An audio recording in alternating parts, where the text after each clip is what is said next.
এটা কিন্তু একদিনের না। হ্যাঁ, আপনি এটা সুন্দর প্রশ্ন করেছেন, যেটা আগের প্রশ্নের সাথেই মানে খুব সুন্দর যায় আর কি, যে কেন আমরা এতদিন পরে এসে এই কাজটা করলাম আর কি।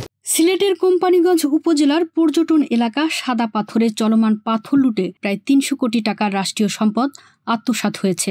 গত বছরের ৫ আগস্ট থেকে শুরু হওয়া এই লুটপাটে জড়িত রয়েছে স্থানীয় বিএনপি, যুবদল, জামাত ও আওয়ামী লীগের কিছু নেতাকর্মী সহ প্রশাসন, পরিবেশ অধিদপ্তর, বন বিভাগ ও রেলের কর্মকর্তারা। স্থানীয়দের অভিযোগ, মাত্র ২ মাসে ১,৫০,০০,০০০ ঘনফুট পাথর তুলে নেওয়া হয়েছে, যার বাজার মূল্য প্রায় ২০০ কোটি টাকা। প্রশাসনের দুর্বলতা ও দায়সারা নজরদারির কারণে লুটপাট চলছে নির্বিঘ্নে। লুট ও চাঁদাবাজির অভিযোগে উপজেলা বিএনপির সভাপতি শাহাবুদ্দিনকে ইতোমধ্যে দলীয় পদ থেকে স্থগিত করা হয়েছে। লুটপাট তদন্তে দুদকের ৯ সদস্যের একটি দল ১৩ আগস্ট ঘটনাস্থল পরিদর্শন করেছে। সিলেট অফিসের উপপরিচালক রাফি মোহাম্মদ নাজমুস সাদাত জানান, তদন্ত শেষে রিপোর্ট কেন্দ্র কার্যালয়ে পাঠানো হবে। তিনি প্রশাসনের ভূমিকা নিয়েও প্রশ্ন তোলেন। এদিকে জেলা প্রশাসনের পক্ষ থেকেও অতিরিক্ত জেলা প্রশাসকের নেতৃত্বে ৩ সদস্যের তদন্ত কমিটি গঠন করা হয়েছে। আগামী রবিবারের মধ্যে রিপোর্ট দিতে বলা হয়েছে।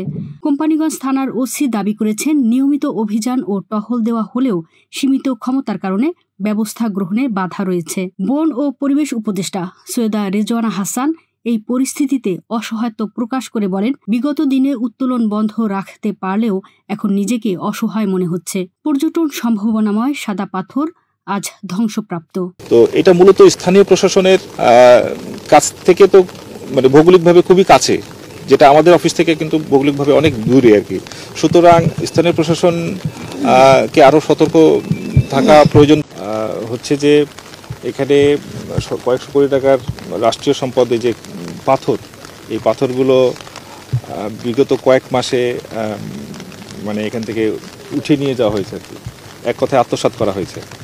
আমরা আজকে ৫ জন সদস্যের একটা টিম সিলেট অফিস থেকে এসেছি। এখানে আমরা প্রথমত যেটা দেখছি যে স্থানীয় মানুষজন এখানে সবাই এক ধরনের, যারা এখানে পর্যটনে আসেন, পর্যটনের উদ্দেশ্যে এই একটা মানে দেখার জন্য, সেই সৌন্দর্য দেখার জন্য যারা আসেন, তারা অনেকেই আফসোস করছেন যে এত সুন্দর পাথরগুলো, যেটা কিনা এই সিলেটের এই একটা ঐতিহ্যের সঙ্গে যুক্ত, এই পাথরগুলো বেশ কিছুদিন ধরে এখান থেকে উঠিয়ে নিয়ে যাওয়া হয়েছে, আত্মসাৎ করা হয়েছে।